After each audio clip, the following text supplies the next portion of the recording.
الشيطان الرجيم. بسم الله الرحمن الرحيم. وأنفقوا في سبيل الله ولا تلقوا بأيديكم إلى التهلكة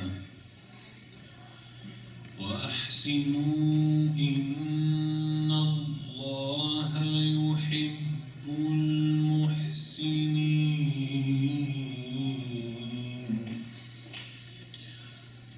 وأتموا الحج والعمرة لله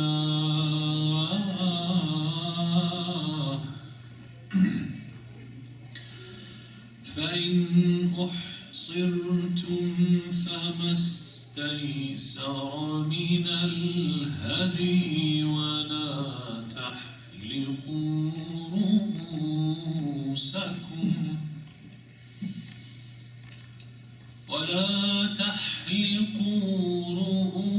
رؤوسكم حتى يبلغ الهدي محله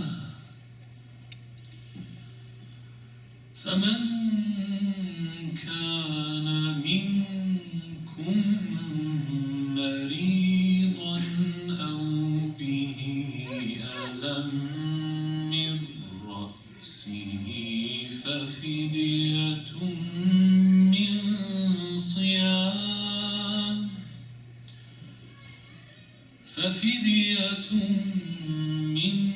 صيام أو صدقة أو نسك فإذا أمنتم فمن تمتع بالعمرة إلى الحج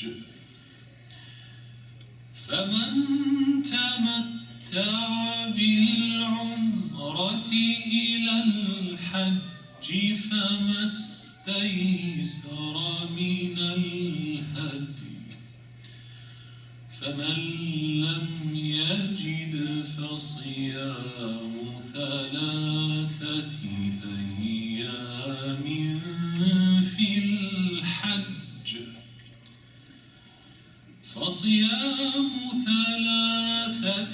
أيام في الحج و7 إذا رجعتم تلك 10 كاملة ذلك لمن لم يكن أهله حاضر المسجد الحرام واتقوا الله واعلموا أن الله شديد العقاب. الحج أشهر معلومات فمن فرض فيهن الحج فلا رفث ولا فسوق ولا جدال في الحج وما تفعلوا من خير يعلمه الله وتزودوا فإن خير الزاد التقوى واتقون يا أولي الألباب. صدق الله العظيم. بسم الله الرحمن الرحيم. الحمد لله والصلاة والسلام على رسول الله وعلى آله وصحبه ومن والاه واستنى بسنته واقتدى بهداه إلى يوم الدين. ثم أما بعد، we thank Allah Allah subhanahu wa ta'ala. We praise Him and we invoke His mercy, His blessings, His grace upon us, inshaAllah. May Allah make us from Ahlul Taqwa in this dunya and from Ashabul Jannah in Al-Akhirah, inshaAllah Rabbil Alameen. I have read for you one ayah 196 and ayah 197 from Surah Al-Baqarah. Surah Al-Baqarah, in the order of revelation, is Surah number 2 or Surah number 1. I mean, in the order of recitation. The Quran starts with Surah Al-Fatiha, and from Al-Baqarah to Al-Nas, Allah subhanahu wa ta'ala said to His Messenger, I have given you the 7 verses and Al-Quran Al-Azim. So Allah considers Surah Al-Fatiha a chunk of revelation by itself, and the rest of the Quran another chunk. That's why we start with Surah Al-Fatiha. We say, Ya Allah, ihdina as-sirat al-mustaqim. So Allah answers your dua. You want a sirat al-mustaqim? Then here is a sirat al-mustaqim. Alif Lam Mim. ذَلِكَ الْكِتَابُ لَا رَيْبَ فِيهِ هُدًى لِلْمُتَّقِينَ. All the way to the ayah مِنَ الْجِنَّةِ وَالنَّاسِ. That's the answer of your dua, اهدنا الصراط المستقيم.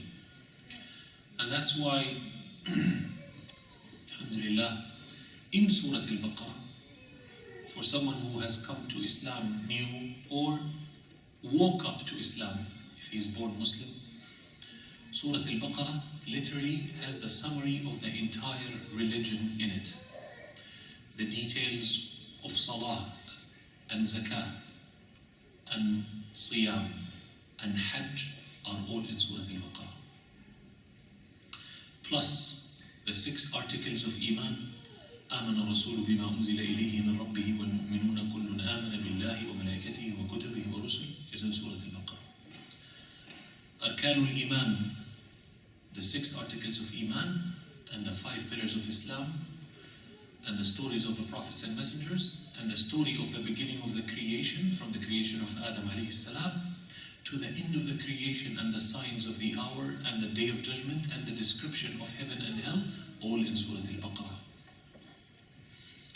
And that's why, it's very important to learn Surah Al-Baqarah. The Prophet ﷺ said between Surah Al-Baqarah and Ali Imran, they come as 2 clouds on the day of judgment, cover the one who practiced them. They come like 2 clouds, Al-Zahrawi, the Prophet called them, Al-Baqarah wa Ali Imran. In this Surah Al-Baqarah, not long after the ayat that describes the details of fasting, the only place in the Quran in which Allah talks about fasting is in Surah Al-Baqarah, just to be clear. The fasting of Ramadan. And that's ayah 183, 184, 185, 186, 187, Surah Al-Baqarah. Not long after that, after approximately 10, 11 ayat, Allah Azza wa Jal tells us to perform Hajj in ayah 196. So around 10, 12 ayat after fasting is explained, then Hajj is explained in Al-Quran Al-Kareem, in Surah Al-Baqarah. That's why, Alhamdulillah Rabbil Alameen, we are here to kind of learn something about Al-Hajj and what are we who are not going to Hajj maybe this year, or maybe you are going to Hajj, can learn from Al-Quran Al-Kareem about Al-Hajj and the spirit of Hajj.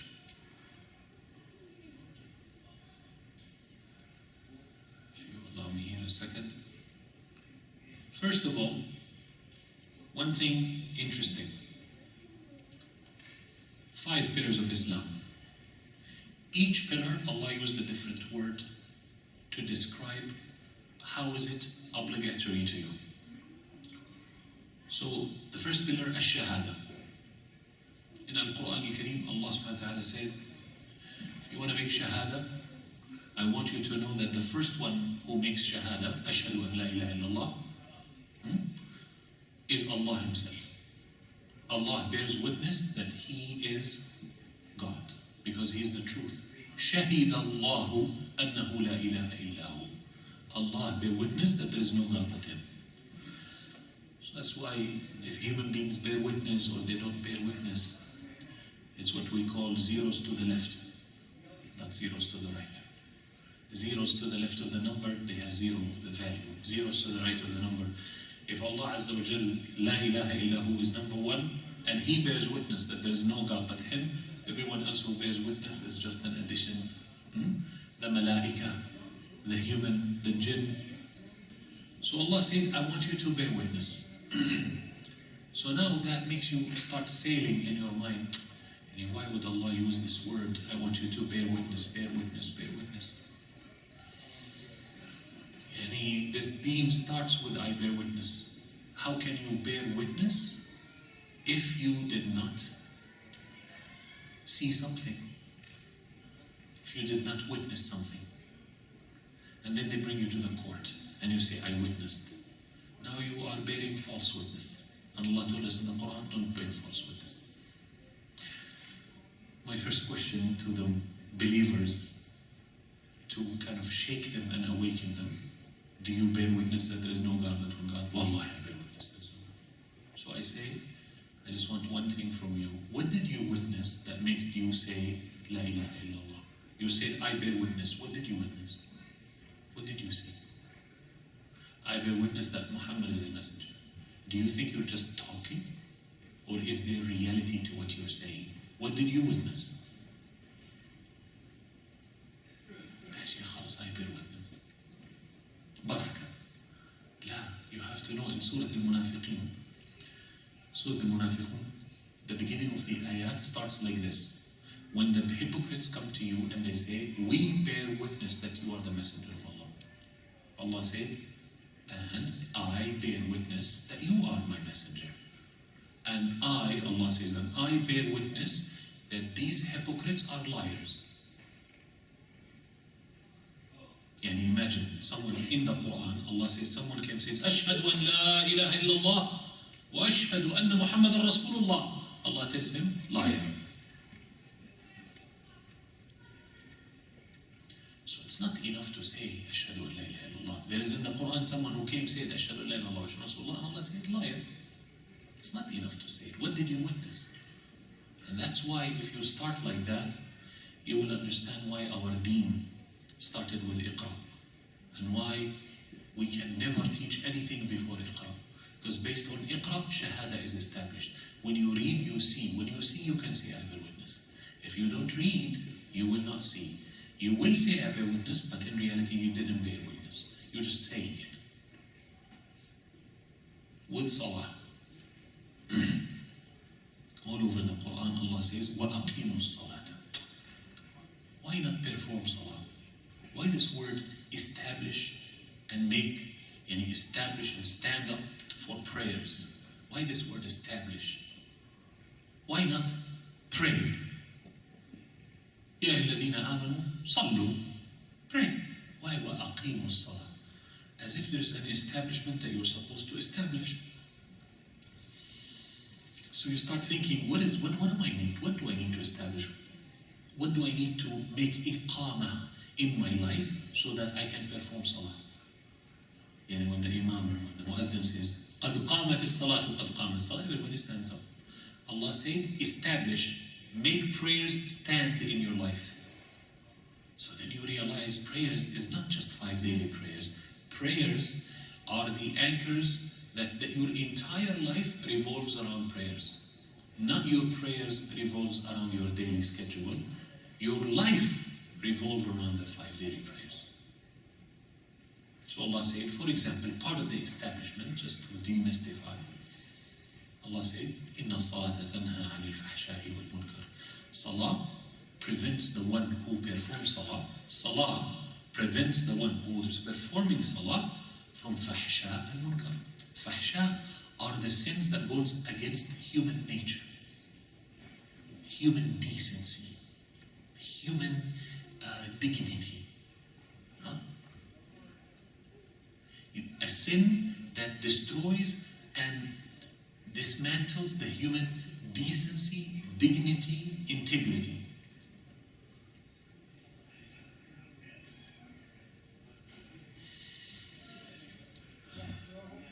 and munkar.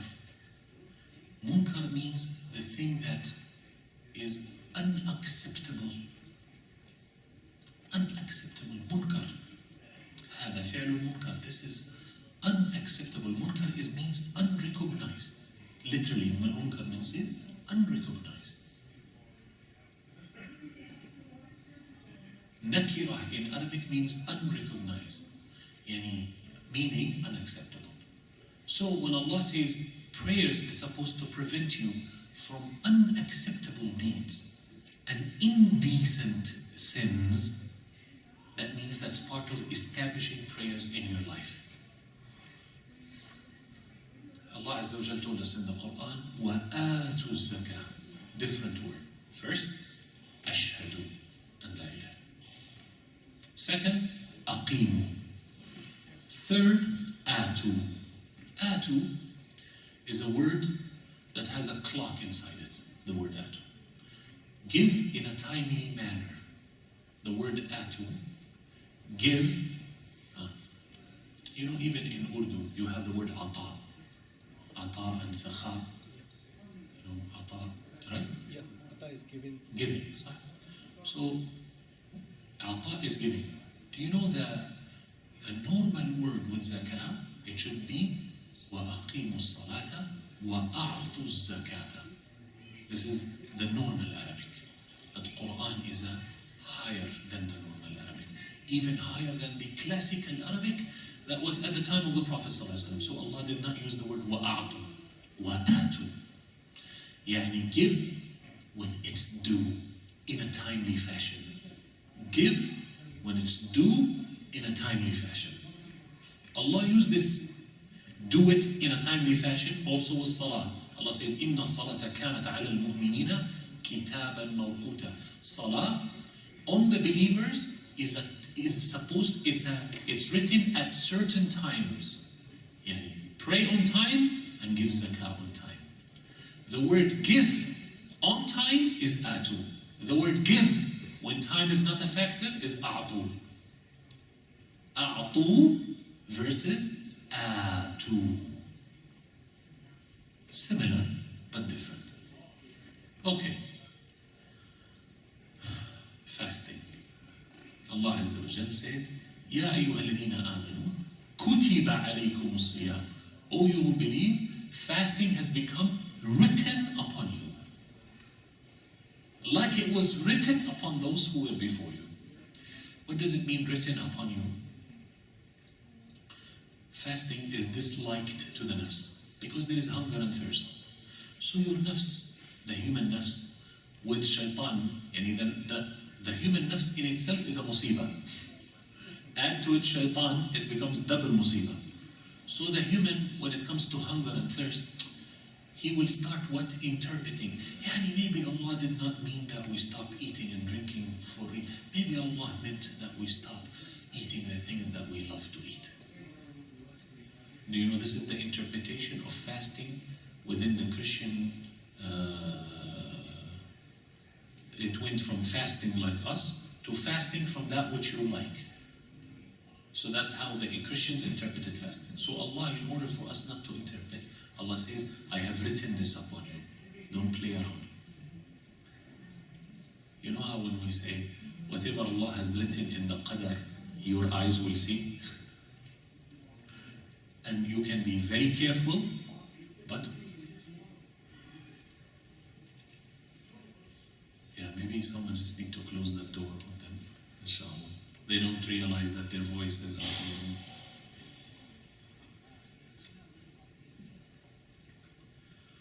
O you who believe, fasting is written upon you as it was written upon those who came before you. Yani Allah Azza wa Jalla is telling us, listen, I didn't make things difficult for you only, and the people of the book before you, it was easy. La, la, la. It was written upon you, and it was written upon those who came before you. So, no discrimination. When it came to Hajj, Allah Azza wa Jalla used two words. One, I read it for you. One says, وَأَتِمُّوا الْحَجَّ وَالْعُمْرَةَ لِلَّهِ. وَأَتِمُّوا. The command says what? وَأَتِمُّوا. Zakah, Allah says what? وَآتُوا. Salah, Allah says what? وَأَقِيمُوا. Shahada, Allah says what? وَاشْهَدُوا. Zakah, Atu. Hajj, Atimmu.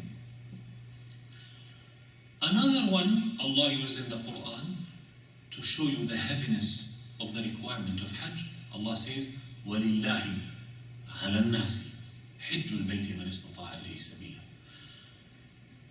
It's Allah's right upon people that they go to the Hajj of that house, whosoever can afford it. It is Allah's right upon people that they go to what? To Hajj, whosoever can afford it. This ayah that I read from Surah Al-Baqarah, Allah says, وَأَتِمُّ الْحَجَّ وَالْعُمْرَةَ لِلَّهِ. Yani not two things. If you are about to think of Hajj as nothing and you are about to play with it, hold on. It's Allah's right upon you. You owe it to Allah, so don't fool around. Two, when you go and perform Hajj, the word atimmu means finish your Hajj and Umrah for Allah.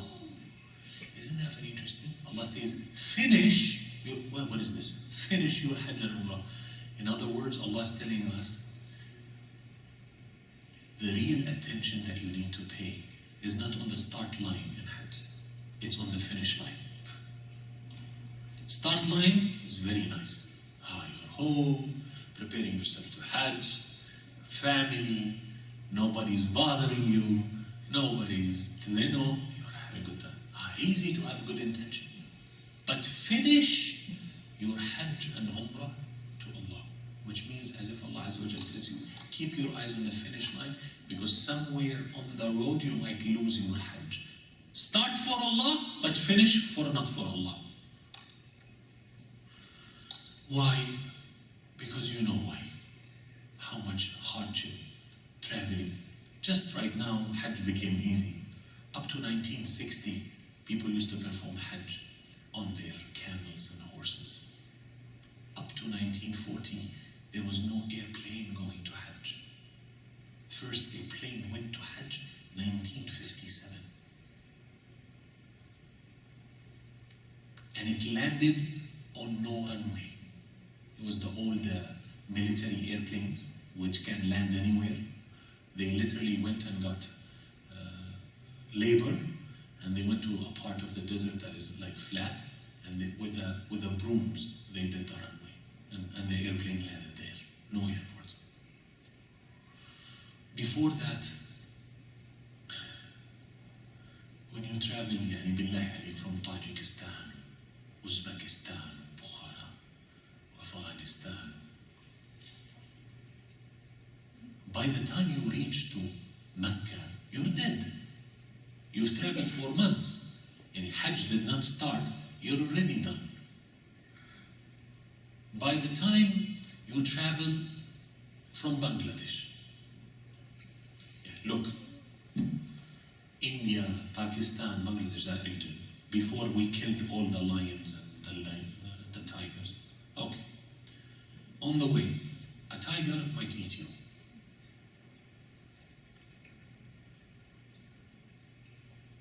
Cobras and leopards, they have still in Bangladesh, leopards. Wild dogs. All the way, put this aside. If your boat, while you're crossing in one of these rivers, flips, crocodile will eat you. Anaconda will swallow you. Squeeze you first to death until you cannot breathe, then swallow you whole. Snakes, scorpions. You travel, by the time you reach Iraq, the Iraqi desert, followed by the Arabian desert, will kill you. Why? Top heat and dehydration in the morning, and top cold and what is it, hypothermia? What is that they call? In the evening, freezing to death at night. I witnessed that with myself, nobody told me. Freezing to death. In the morning, boiling to death, in the evening, freezing to death. And traveling on that camel with no cover, yani the one who had a cover, mashallah, is lucky. Where to stop on the way? Trees or this. So when today I don't think we really appreciate the journey of Al-Hajj. Well, Hajj, inshallah, I'm going to go to Hajj is 24 hours you are in Mecca or Jeddah airport or Medina airport. 24 hours you are in Los Angeles airport or San Francisco airport. What is 24 hours? People took the ship. People used to take the ship and walking and on the back of horses just to come for Hajj. And if you're taking the ship, Allahu A'lam, what storm you're going to face in the sea. You still did not reach to Hajj. You're traveling. When people used to go to Hajj, to make it alive to Mecca was a great deal. To make it alive back was a miracle. That's why I always started thinking, why in our countries they call the one who went to Hajj, Hajj? Why don't we call him Musalli, Muzakki? Why Hajj? Then it occurred to me, the one who used to go to Hajj and make it back alive, they used to make a party for him and say, this guy actually went and came back alive. He went to Hajj. He's a Hajji. Because the journey was impossible. And imagine some people used to go and like it and stay in Mecca. And poor family back, they're thinking he died. And he's eating and drinking and having a good time in Mecca and Medina. And after visiting Mecca and Medina, people used to visit Jerusalem, Al-Masjid Al-Aqsa. That's why, until today, I visited it last year by myself, there is a neighborhood in Al-Quds called Haratul Hunud, the neighborhood of the Indians. India, Bangladesh, Pakistan, the whole region. Haratul Hunud, the neighborhood, the hood of the Indians. As a matter of fact, I met someone, Palestinian, he speaks like me, the slang language, but his passport is still Indian passport. Generations. He kept his nationality and he's registered as a Jerusalemite, residing in Jerusalem. In Jerusalem, there is another neighborhood called Haratul Maghariba, the Hara of the Moroccans, Libya, Tunisia, Algeria, and Morocco. They used to go there and like it and never come back. And they had a neighborhood known for them. And that's why a lot of the Moroccan families are Palestinian families. Like Filali and Al-Ju'ba, these big families in Morocco, big families in Libya. But they are big families in Palestine. You're like, how in the world?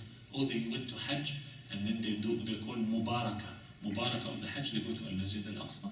And then they like, for Palestine weather is California weather. You can't beat that. Green and nice. People didn't come back, they settled. One Muslim land, one Muslim nation. Who cares where you live? Wherever you are welcome, you live. It's all Muslim, the land of Allah.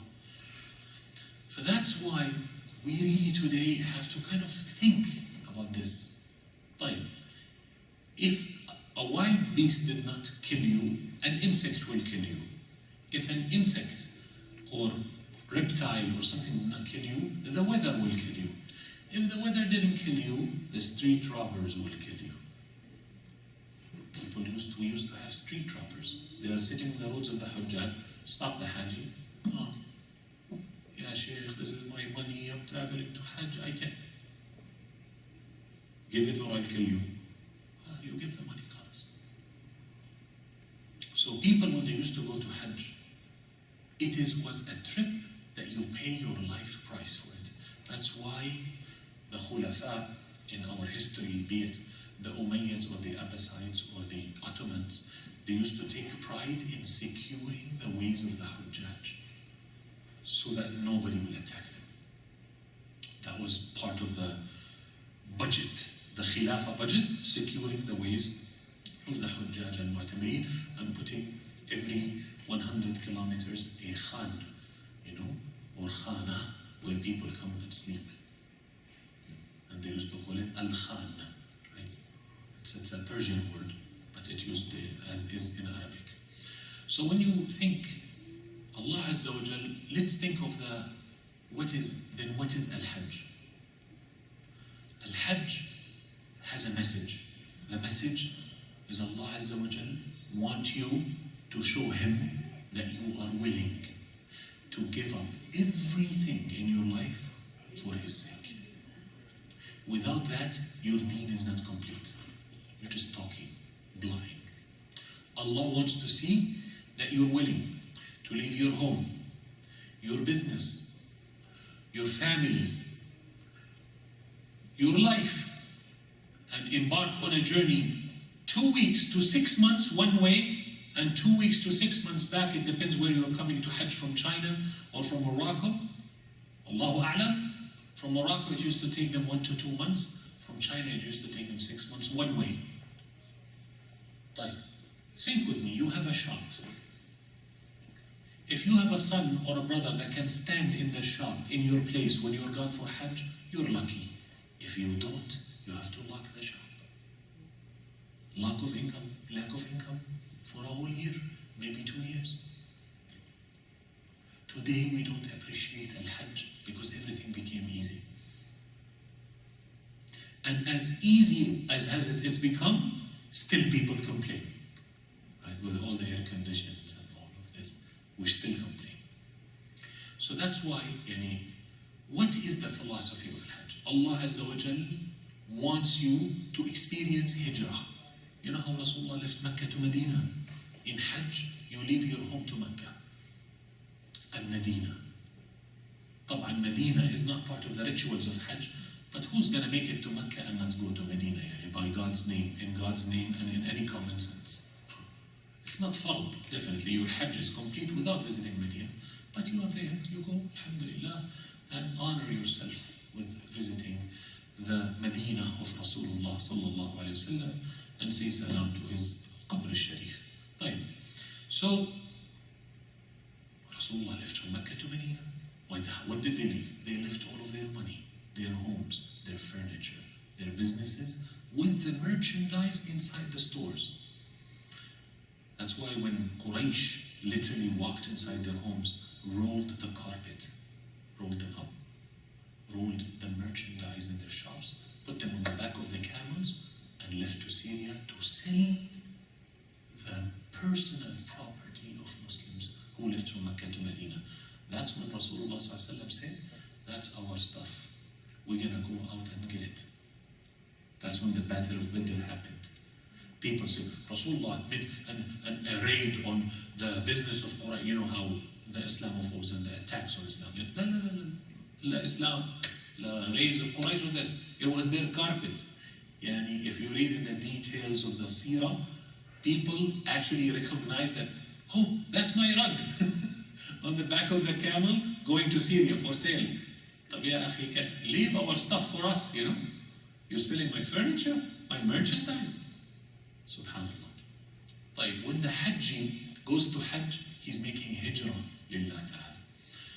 And it's very important for us to contemplate on that, the message of Al-Hajj, that you are willing to give up anything and everything for the sake of Allah, to answer the call of Allah.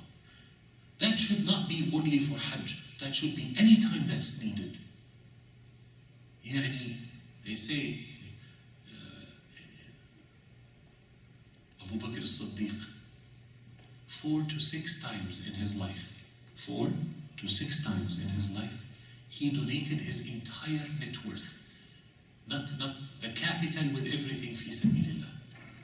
When he freed the slaves in Mecca who were under torture, when they made immigration from Mecca to Medina, 2 times in Medina, and 1 time when he was a Khalifa, he gave everything he owns to Allah.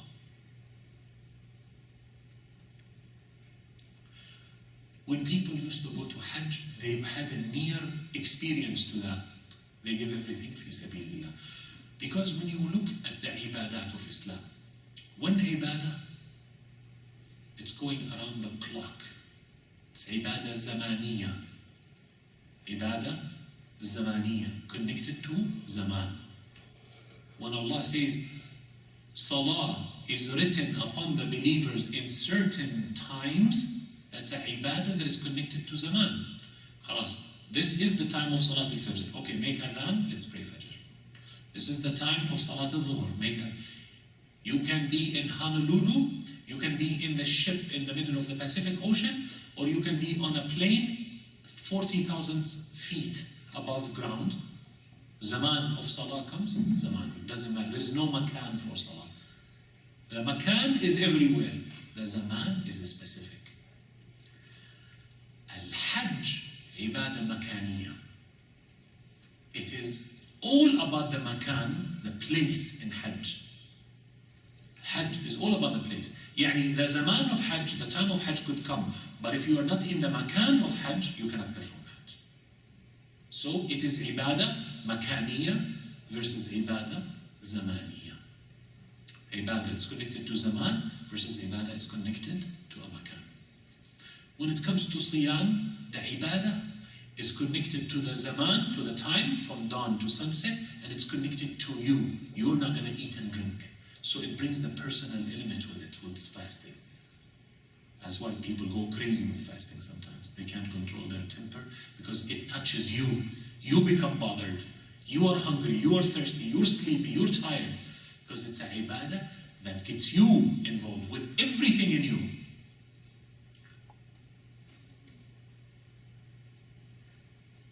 When it comes to zakah, a zakah ibadah that hits you in something that is more beloved to you than your own life. If you tell people when they're sitting down like this, drinking tea, what is more beloved to you, your money or your life? What is the common answer? My life. I mean, if someone comes and puts a gun, says, give me your money, you take my money, I want to live. This is when you are relaxed and drinking tea. But in real time, when someone comes to rob you, the person is willing to die defending his wealth. Ajib.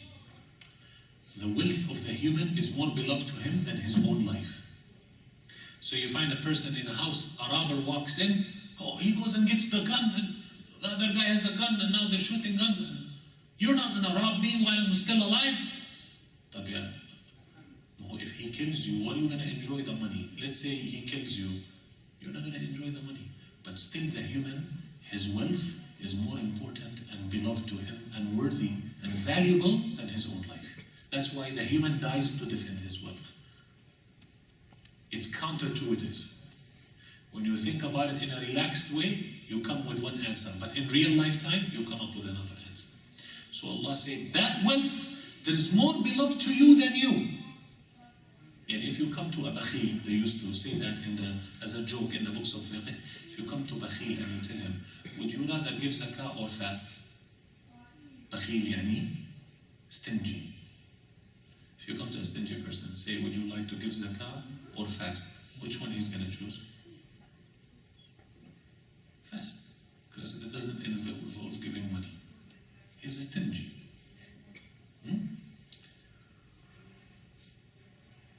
Fasting hits you physically. Zakat hits something that is more beloved to you than you. Hajj hits you everywhere. You have to live your life, business, family, home, everything you know, travel, danger. You could lose your life, you could lose your money, you could never come back to your family. And that's why Allah, out of His rahmah, made it what? Once in a lifetime. Because how many times can you? Right? Today people say, well, I go to Hajj every year. Yeah, now you go to Hajj every year. But if you lived 1950, I actually met an old man, which nobody knew how old he is. Really, he himself didn't know. He was born before birth certificates. That brother, that man, I was a kid. I was 9, 10 years old, so I was able to remember vividly. He came back from Hajj, and he said that was my 99th Hajj. The man, I think he was between 116 and 120. And his first Hajj was when he was 16. And And since then he's been doing it. Yani he's 116, 115. 99 Hajj. 75 Hajjah, no transportation, on the back of horses and camels. And the rest when cars came to the shore. Because you're talking about that happened around 1970, 75, like that. And take 25 years up to 1950, or even less, 57 was the first plane. So you understand, all the Hajj before that was a little bit on a car, and before that was horses and camels. 99 Hajj. So that's a Hajj. That's a Hajj. I was telling this story in Saratoga. The actual weight, the actual contemplation of Hajj, you really have to bring back the old times to understand what Allah is asking you to do. To leave your family for months and everything you know, right? You have to know. So I was telling the story. So a Moroccan brother, as part of our board of directors, came and said, "Ya Shaykh, since you said that, I want to share with you my grandfather's story." طيب. My grandfather left from Morocco, southern Morocco, Marrakesh and Agadir, to go to Hajj. On the way from Morocco to Al-Hajj, he had to pass by Algeria. In Algeria, he got robbed. Algeria is what? You say 2 weeks, 1 week traveling time from Morocco. They are bordering. So the grandfather said in his heart and mind, I have left my home to go to Hajj. By Allah, I'm not coming back until I perform Hajj. So what did he do? He traveled a little bit another week until he found a major city. He settled for it in a year, worked and saved money. Then went to Hajj the following Hajj. Performed Hajj, came back after 2 years. He found everybody thought he's dead. His wife is wearing, sad clothes and that. It's like literally he walked out of the grave. They literally made a party for him. This guy was dead and he came back to life. What happened? He said, no, they robbed me and I said, I'm not coming back. Ya Shaykh, you could have came back and it's a 1 week travel. La, I left for Hajj, I'm not coming back without that. The old mentality. This is a story of a grandfather, and what I'm telling you is real.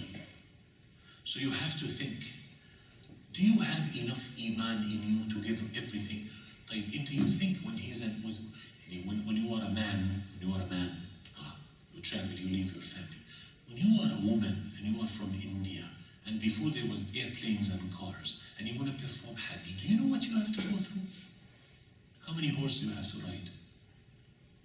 How many steps do you have to walk to go from India to Al-Balad al-Haram and go back? Just so that you who are coming from India, Pakistan, Bangladesh, Afghanistan, these places, so that you appreciate your great grandfathers, how they practice this deen. We are eating chocolate right now, we're playing, it's walk in the park. These people, for them to be a Muslim, subhanAllah. What fasting did they do? I felt like an ant when I saw people fasting in India. By 9 a.m., it's already hot. You want to run away from the street. By 9 a.m., all of these people pushing fruits and vegetable carts are already sweating. There's no animal to push the cart. He is the animal. He's pushing the cart to go to the market and sell fruits and vegetables. But if 9 a.m. you are sweating off like that in the heat, how does this person is going to fast until it's 7 p.m., 8 p.m. in the evening? Wallahi, it makes you feel, the fasting of the most average Muslim in India equals the fasting of all Muslims in America. One fasting in India equals fasting of all Muslims in America.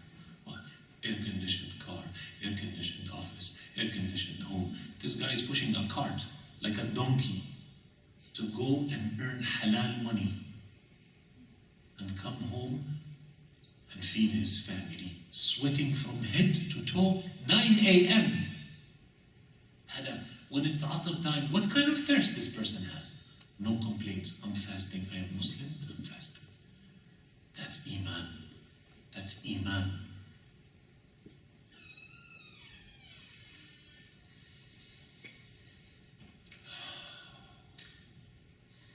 That's why we really have to contemplate and think how much devotion there is in us for Hajj, for Allah Azza wa Jal, for Allah Jalla Jalaluhu. How much devotion there is in us. How much are we willing to give fi sabilillah? That's why, brothers and sisters, when we're not going to Hajj, there is a lot to think about. When we go to Hajj, we literally, not figuratively, literally follow the footsteps of prophets and messengers. You see, when Allah Azza wa Jal created the heavens and the earth, Allah created the foundation of the Kaaba. Allah sent Adam on earth. Allah told Adam, this is the foundation, build a house on it. First house built for Allah. Nuh alayhi salam comes, the Tufan, the flood comes, and the Kaaba and everyone around it becomes flooded and it's demolished because of the flood. When the water subsided, it was what? A sand dune. After the flood of Nuh alayhi salam. They say, Sayyidina Nuh alayhi salam said, Ya Allah, I had to go to Kaaba and pray. I needed to make my tawaf and sa'i. I needed to do. And this is before Sayyidina Ibrahim. So they said, Allah Azza wa Jal directed the wind on the ark. And Sayyidina Nuh alayhi salam made Hajj on the back of the ark. 7 tawaf, 7 sa'i, Arafah, Muzdalifah, all of that in the tawaf. All on the back of the ship. Nuh alayhi salam after the flood. Subhanallah. Ibrahim alayhi salam comes, Allah tells him, here is the location of Al-Bayt al-Haram. Where? It's just here. It's just here. Leave them and go. What devotion is that?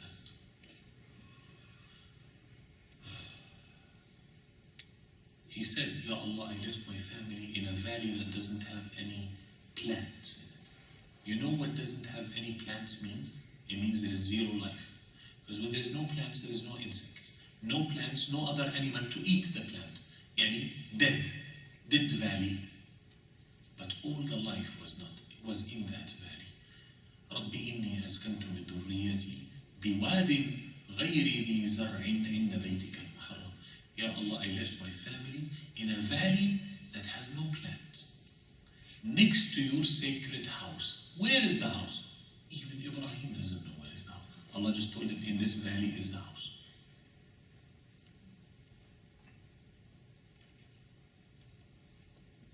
When Allah subhanahu wa ta'ala says,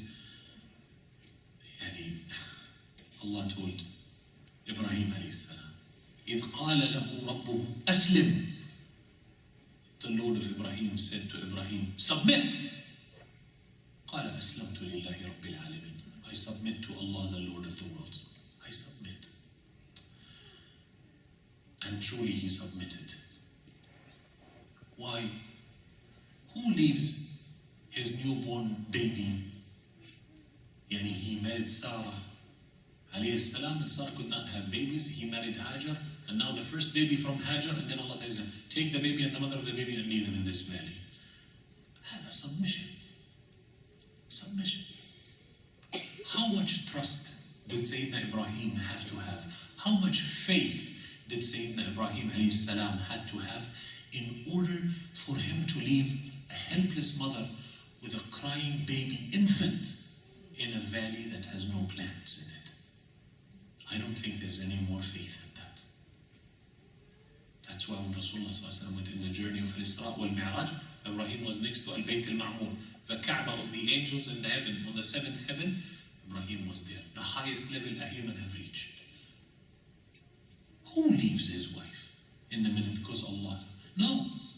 And Allah saved the mother and saved the child, and gushed for them the water of Zamzam. And the tribe of Jurhum came. Yani he left them after Fajr. Before sunrise he left. He couldn't see them in the clear daylight. He turned his face and walked out after Fajr. By Dhuhr, the mother was making sa'i. Dhuhr in Arabian Peninsula, desert, no tree, under the sun, in few hours you are dead.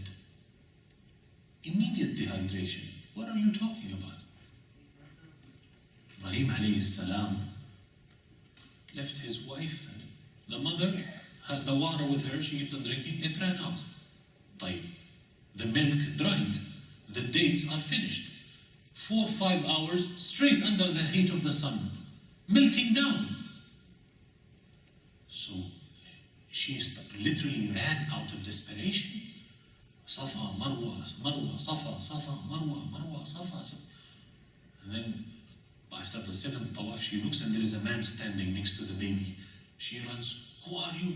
Don't hug my baby. He said, no, I'm the messenger of your Lord. He hits the ground and the water of Zamzam comes out. Water of Zamzam comes out. In a matter of half an hour, the birds are roaming and drinking from the water. In a matter, by the time of Asr, time of Dhuhr, Zamzam gushed. Time of Asr, the tribe of Jurhum traveling. Birds in the sky. We know this valley, it's a dry valley, it doesn't have a plant in it. Birds go there either because a kiln, but why there will be a kiln? Because there is no animals there to eat from plants. Like if there is a deer or a goat that is eating from the plant and then a hyena attacks the deer and then the birds come. But there is no plant in that valley. So why would the goat come or the deer or the gazelle come? Because there's no plant. So there will be nothing. The other option was water. We know there is no water there. They go there and they see like a black dot from the far. They come close, it's our mother Hajar. What is this? She said, can we drink from the water? She said, the water is mine. Rasulullah smiled. He said, may Allah be merciful to our mother Hajar. Had she left Zamzam a spring. Because Zamzam, when it came out as spring. When Jurhum came and said, can we drink? She said, the water is mine. Zummi, Zummi, Zummi, Zummi. And he hold. And I have nothing but this water. You buy the water from me. Arrowhead Company. You buy the water from me. This is my bottled water. How am I going to make a living? The tribe of Jurhum, imagine all of these men. If they were bad people, they say, who are you women? Psh, dead. Slaughtered, you're on the spot. The water is ours. They said, no, that's fine. The water is yours. That shows you they were good people. By Maghrib, there was water, there was people, and there were plants. From the barakah of the water of Zamzam, plants grew. This is what submission does. And Ibrahim doesn't even know all of this has happened. He just knows Allah will take care of him. Fajr, no water, no plants, no people. Maghrib, water, people, and food, and plants, and her own tent with her baby. They give her her own tent. Sayyidina Ismail grows up between Jurhum and gets married to one of their girls. And from that comes the new Arab, one called Al-Arab al-Musta'riba, from which the Prophet ﷺ is one of the descendant of Sayyidina Ismail. Father from Iraq, mother from Egypt. Son is raised between Yemenis. This is the combination of the children of Ismail.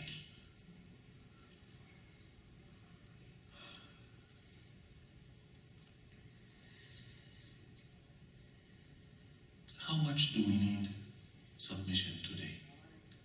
I'm talking about the submission of the believer, the submission that is mixed in Iman. How much do we need that today?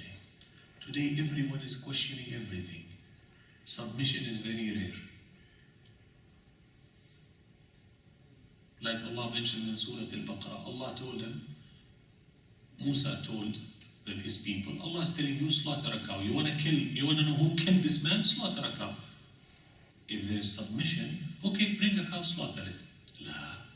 What kind of cow is that? It's not an old cow, it's not a young cow. But many cows are not old enough. Okay, it's a yellow cow. Have you ever seen a yellow cow? No, we haven't. It's a yellow cow. But still not clear. Allahu Akbar, yellow cow. There's no yellow cows.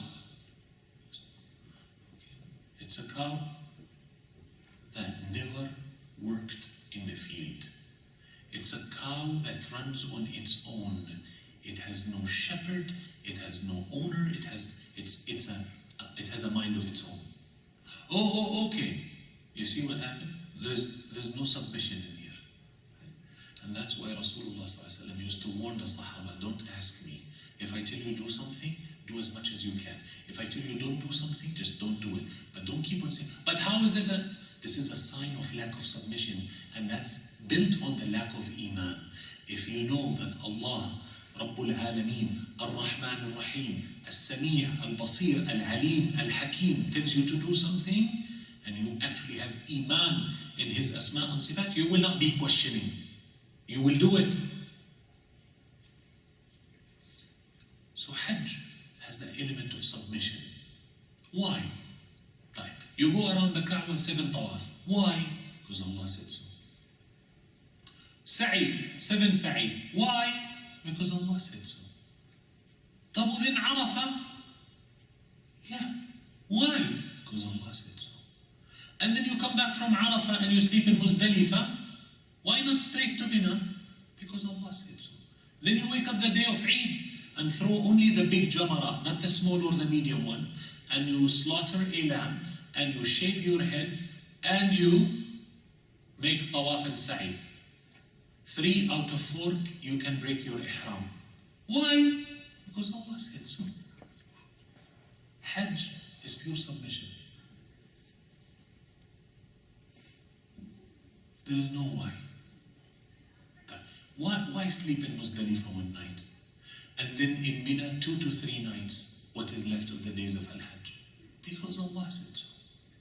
How come on the day of Eid you only throw Al-Jamar Al-Kubra, but in the next 2 or 3 days you throw the Sughra, Wusta and Kubra, the small, medium and large Jamarat? Why the first day only one? Because Allah said so. Because you're walking in the footsteps of Ibrahim. Welcome. At least you're sleeping in Muzdalifah. Nobody's asking you to do anything out of your... So this Ismail alayhi salam with his mother, MashaAllah, Ismail became 16, 17, 18. The father came and he looked at his son, a man. They're walking together like 2 men. New test. First test, leave him with his mother in the desert. Second test, my son, I see in my dreams that I slaughter you. New test. New level of submission. That's why, subhanAllah, no one has been verified for submission like Sayyidina Ibrahim alayhi salam. Yani, it's really mind-boggling. Sometimes it's hard to believe that Ibrahim was a human. I'm telling you, leave your wife and child in the middle. And then when your son becomes 16 to 17 to 18, فَلَمَّا بَلَغَ مَعَهُ السَّعْيَ, they became together, walking together. يَسْعَيَانِ مَعًا قَالَ يَا بُنَيَّ إِنِّي أَرَى فِي الْمَنَامِ أَنِّي. My dear son, I see in my dreams that I'm slaughtering you. 3 consecutive nights, 3 consecutive same dream. He said, you know, you are a prophet, and the dream of a prophet is the truth. Do what Allah is asking you to do. You will find me from those who are patient. قال يا أبتي فعل ما تؤمر ستجدني إن شاء الله من الصابرين. I will have sabr. They said Sayyidina Ibrahim alayhi salam took him to the place where Allah told him to slaughter him and laid him on his back, took the knife, started looking at his son. لا حول ولا قوة إلا بالله. My son. Dad, do it. Inshallah, inshallah. Bismillah ar-Rahman ar-Rahim. Dad, do it again, huh? Then it occurred, Sayyidina Ismail, the son, he said, Dad, you are a father, you love your son. I have an idea for you. What's the idea? Turn me into my face. So when you are slaughtering me, you're not looking at my face. It will become easier mission for you. The son is suggesting to the father what to do in order to make it easier. Yani Ismail was like Ibrahim. Submission. That's why Allah described the motion when Ibrahim was about to slaughter Ismail. Allah has mentioned the motion that Ibrahim held the forehead, the hair of Ismail from the forehead and pulled him back. Which tells you, yani, the face was on the other side. Why would you hold someone up? فَلَمَّا أَسْلَمَا وَتَلَّهُ لِلْجَبِينِ نَادَيْنَاهُ أَيَّا إِبْرَاهِيمُ. When they both submitted and the father pulled his son from the forehead and is about to strike the blow to slaughter the son, Allah said, Ya Ibrahim, hold on. You have believed the dream, the wahi.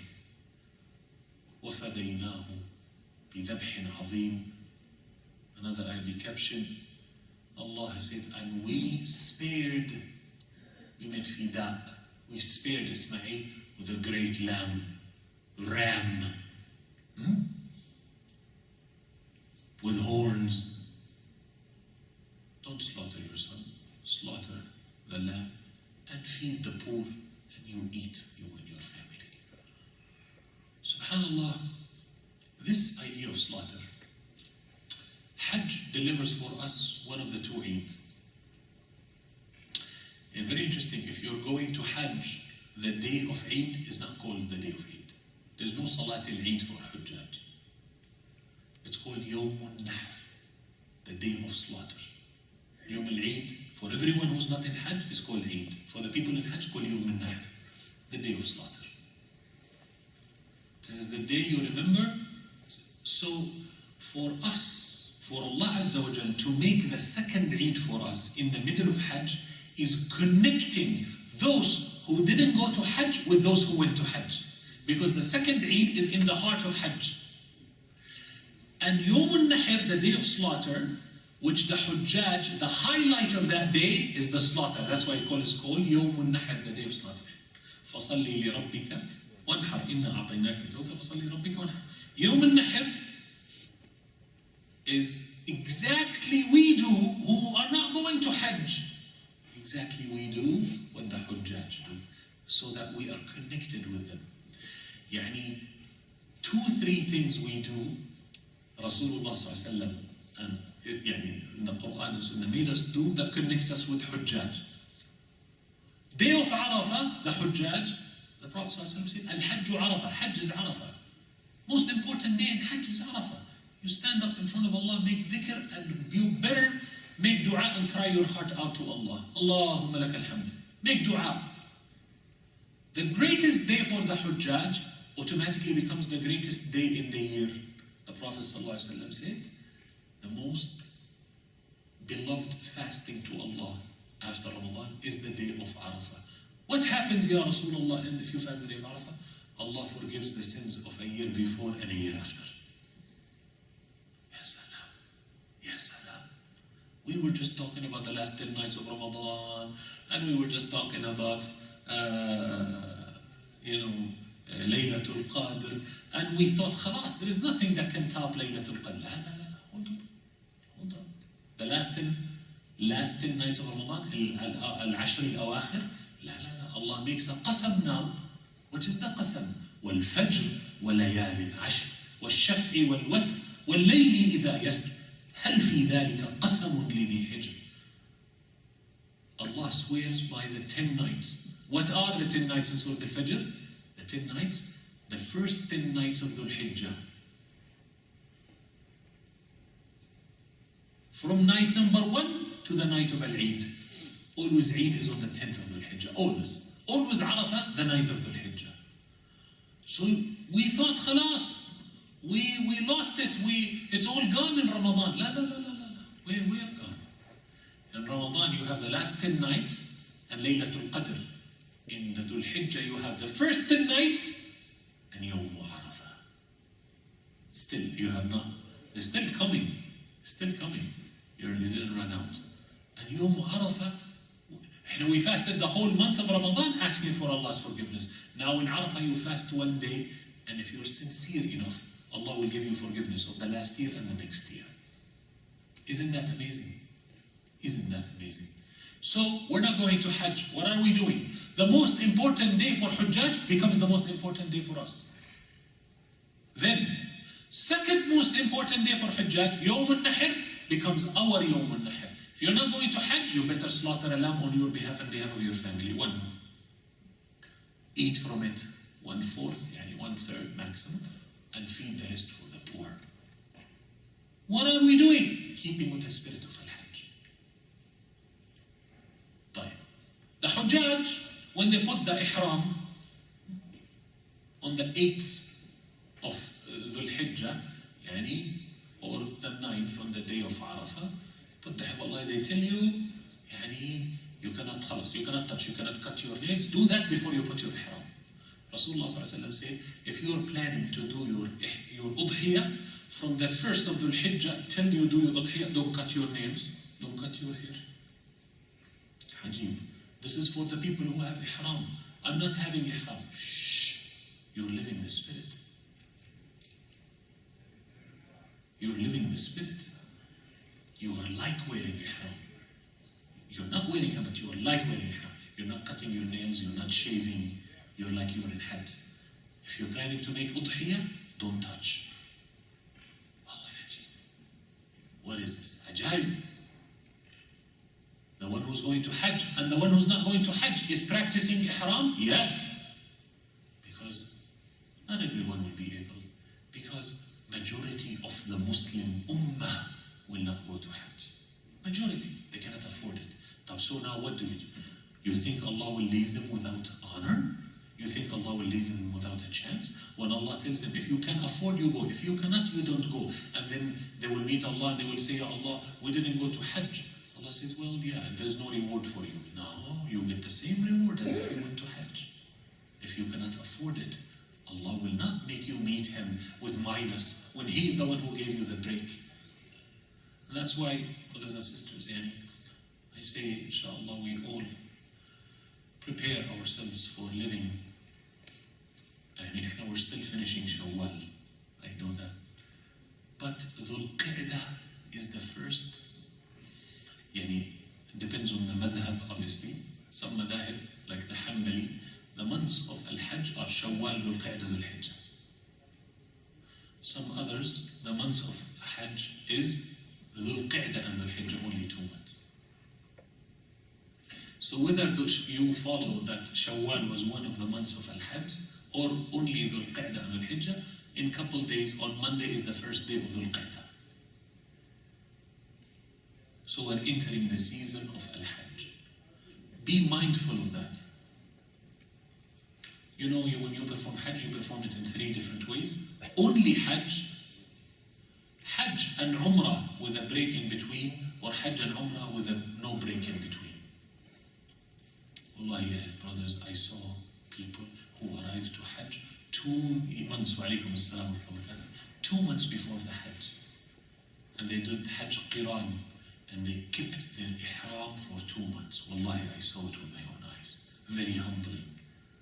And may Allah bless our brothers and sisters from the Indian subcontinent, those people from Bangladesh, India, Pakistan. Man, they got faith. They'll come 2 months wearing Ihram. 2 months. They make Hajj Qiran. Umrah and Hajj with no break in between. Not Tamattu, Umrah, then you break, put on your normal clothes, wait for Hajj to come, then you put your Ihram again and start Hajj. Qiran, no break in between, you keep your Ihram. And they say that's one of the highest rewards of Hajj, subhanAllah. That was the Hajj of Rasulullah sallallahu alaihi wasallam. He did Qiran, he did not take a break in between, but in any case, these are the few things that were in my heart. It's 10 o'clock, I believe. You make Iqamah around 10? Forgive me. Jazakumullahu khairan. And inshallah, may Allah Azza wa Jal write for us Hajj, whether we are going to Hajj physically or not. Ameen ya Rabbi. Ameen wa akhir da'wana.